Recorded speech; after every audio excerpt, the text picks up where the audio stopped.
Tidak menemukan solusi yang tepat untuk itu. Sejauh mana sih kualitas kita sampai bulan Januari? Anak Indonesia akan nyaman bermain dengan cara Indonesia.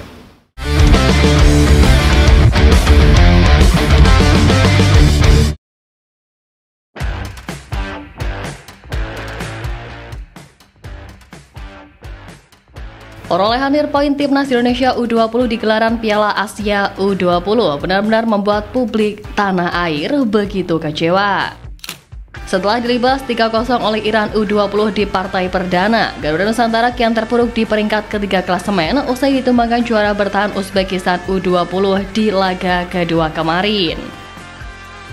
Ya, untuk sekarang Timnas Indonesia U20 hanya lebih baik dari Yaman yang saat ini berada di posisi juru kunci tanpa meraih 1 poin pun. Sampai matchday kedua, skuad Garuda Nusantara baru mencetak 1 gol dan kebobolan 6 kali sehingga selisih gol berjumlah -5. Sementara Yaman berada di posisi keempat karena belum berhasil mencetak gol dan kebobolan 7 kali. Tak bisa dipungkiri, kekalahan dari Uzbekistan ini membuat skuad Garuda Nusantara dipastikan gagal lolos ke fase knockout Piala Asia U20 2025.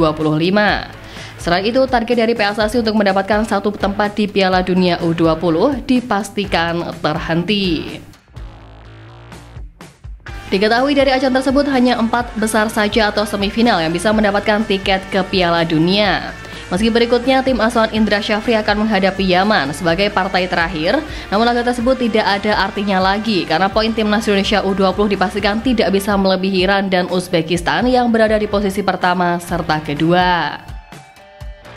Nah, terkait kekalahan dari Uzbekistan ini pun Pak Erick Thohir selaku Ketum PSSI memberikan respon yang mengundang tanda tanya publik dengan menyatakan bahwa apa yang terjadi pada Timnas U20 sebagai pelajaran yang sangat berharga. Dalam unggahannya di Instagram pribadi, Pak Erick Thohir memastikan bahwa program Timnas Indonesia U20 akan terus dilanjutkan demi menciptakan generasi baru untuk tim senior. Sontak, unggahan dengan keterangan tersebut pun menjadi sorotan netizen sebab Pak Erick sama sekali tak menyenggol pengadaan evaluasi untuk pemain maupun tim kepelatihan.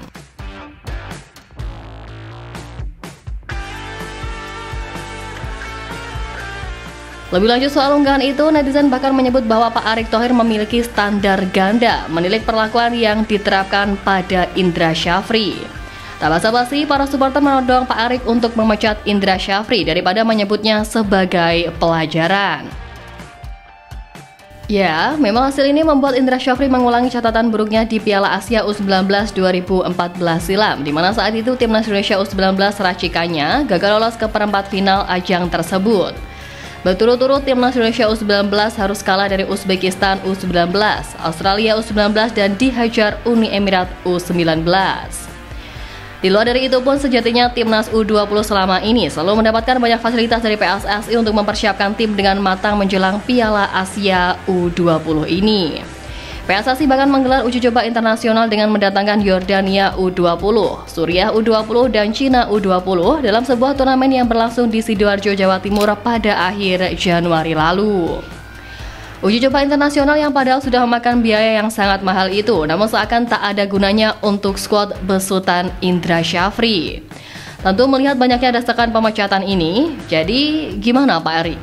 Apa Coach Indra juga akan dipecat dari jabatan pelatih Timnas Indonesia U20? Atau PSSI mau datengin pelatih asal Belanda lagi buat membesut tim muda kayak tim senior?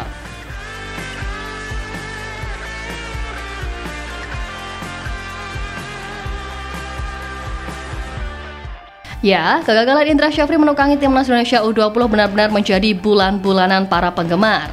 Jauh sebelum Garuda Nusantara tampil di Piala Asia U20, padahal Sintayong pernah memberikan masukan kepada Indra Syafri, di mana menurut STY Timnas Indonesia U20 masih membutuhkan para pemain di lini belakang yang berpostur tinggi. Selain itu, Sintayong juga menyarankan Indra Syafri untuk memanggil pemain diaspora yang berposisi sebagai bek. Pasalnya menurut Coach Indonesia harus memiliki pemain dengan badan tinggi besar agar dapat membantu di lini belakang termasuk dalam menghalau bola atas. Namun, saran mahal dari Sintayong itu seolah-olah tidak didengarkan oleh Indra Syafri. Buktinya, dia justru mencoret 1 pemain berposisi bek asal Sudan, Michel Hamzah Bashir Osman. Ya, kita lihat saja di laga lawan Iran kemarin. Kelemahan paling menonjol dari timnas U20 adalah mengantisipasi bola atas dan juga sering kalah duel udara. Dari statistik pertandingan yang dihimpun melalui situs resmi AFC, persentase kemenangan duel udara Iran U20 mencapai 63,9%, sedangkan Indonesia U20 hanya 36,1% dan itu hanya dari segi angka. Bukti jika Indonesia masih lemah dalam mengantisipasi duel udara adalah 2 gol Iran yang berasal dari sundulan usai menyambut sepak pojok. Kelemahan yang sebetulnya sudah pernah dianalisis dan diprediksi oleh Sintayong ini malah tak diindahkan oleh Indra Syafri hingga menoreh hasil yang tak sesuai dengan harapan.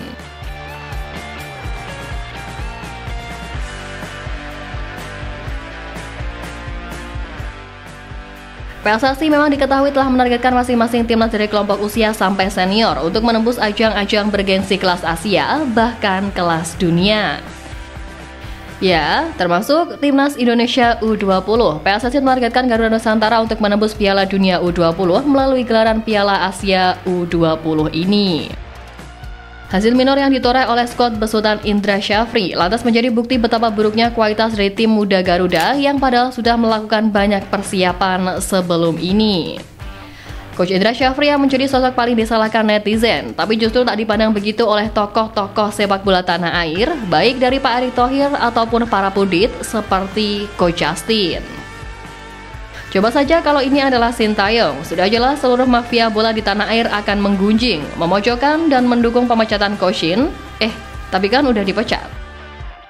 Ya, Coach Justin yang aktif mengkritik skuad besutan Sintayong kala meraup hasil buruk. Kini di kasus Indra Syafri justru menganggap bahwa lawan dari Indonesia U20 mencetak gol yang sulit dihadang.